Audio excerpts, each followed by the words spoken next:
Okay, so this morning, July 1st, 2020, there's a Psalm 4 stood out to me in our devotional this morning.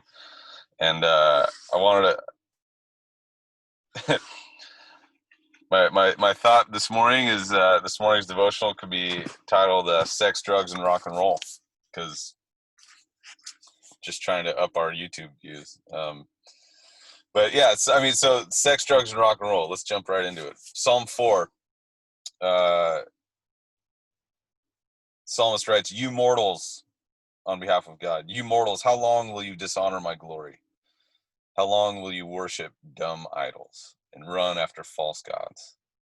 Know that the Lord does wonders for the faithful."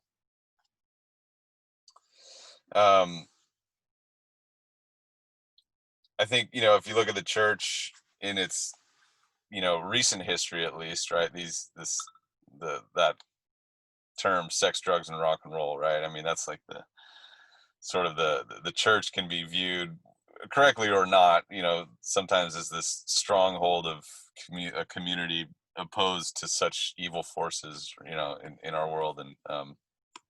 And yeah, I mean,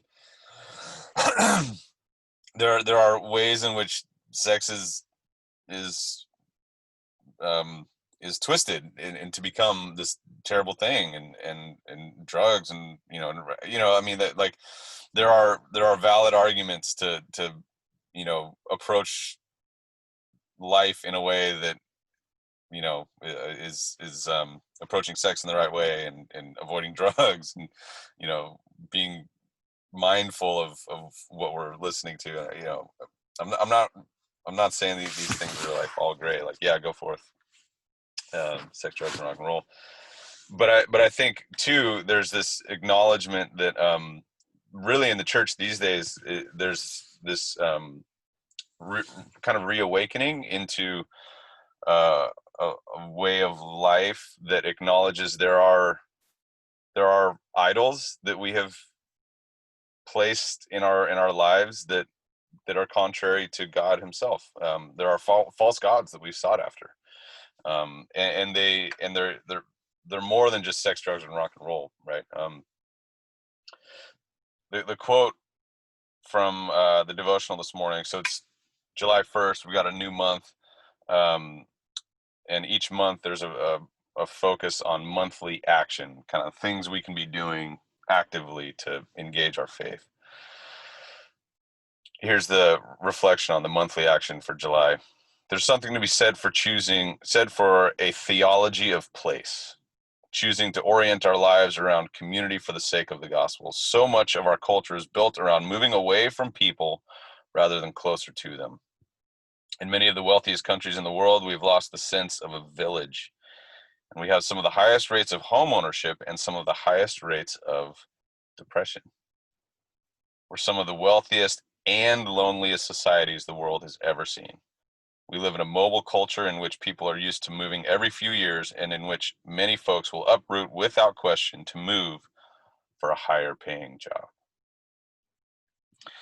And I don't think there's something fundamentally wrong with moving for a higher paying job. And yet at the same time, they go on and argue that really this sort of breakdown of family that the church laments so often, in our country, in our these days, it all gets back to a breakdown of the family, all that stuff. The devotional makes an argument. Actually, it's probably the breakdown of community um, that has resulted in so much of the struggles of our world. And I think there's something to be said for evaluating, the false gods that we run after, thinking about, is it more than just sex, drugs, and rock and roll that the church needs to be aware of as far as false gods and idols, dumb idols, as the psalmist writes, right? So yeah, I mean, let's be aware of things like sex, drugs, and rock and roll in ways that dethrone God from His proper place as the one to whom we submit our lives to His lordship. But also, let's think about vanity and consumerism and power and pride. Um, the quote this morning from there was an early missionary, an Irish missionary, Columbanus. I don't know if that's how you pronounce it, but that's how we're pronouncing it this morning. He said, "Seek then the highest wisdom, not by arguments and words, but by the perfection of your life, not by speech, but by the faith that comes from the simplicity of heart." And I think that's a great way to consider how we might move forward. Of yes, it's important to consider words and wisdom, but also pursuing a life of simplicity of heart, that acknowledges maybe there's something to be said for not having all the stuff and getting all the wealth and all that, but having a life that acknowledges love of God may involve sacrifice for the sake of community.